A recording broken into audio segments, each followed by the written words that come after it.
Entre os vídeos que eu tenho gravado sobre ações da contabilidade em função da pandemia da Covid-19, eu acredito que esse aqui seja o mais curto, que nós vamos falar sobre depreciações e amortizações.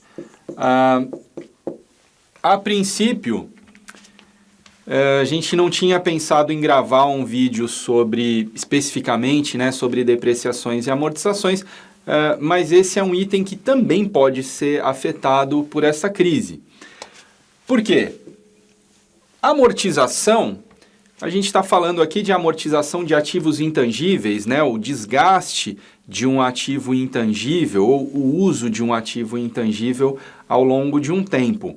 Em função da pandemia, muitos contratos estão sendo revistos, renegociados, então é possível, por exemplo, que um contrato de licença de software ele tenha sua licença estendida, encurtada ou colocado algum prazo de carência para o uso desse contrato. Então, a amortização pode ter algum efeito se tiver alguma mudança em contratos. Agora, a depreciação é aquela contabilização do efeito do desgaste de um ativo imobilizado, de um ativo tangível. E como muitas empresas estão com ativos parados, isso pode ter um efeito na depreciação.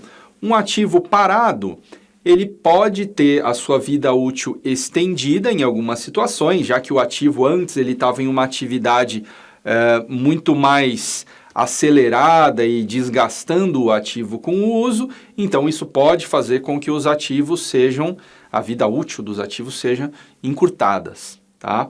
Ou o contrário, pode acontecer o contrário também. Um ativo parado, ele pode se degradar mais rapidamente, ele pode não ter algum tipo de cuidado que ele tinha diariamente e a vida útil pode ser encurtada, tá?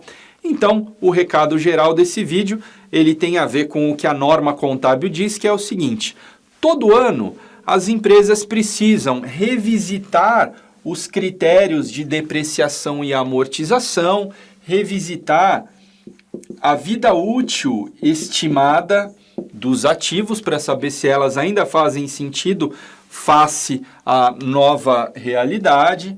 Então, todo ano tem que ser revisto vida útil e o valor final lá do ativo, o valor residual, tá?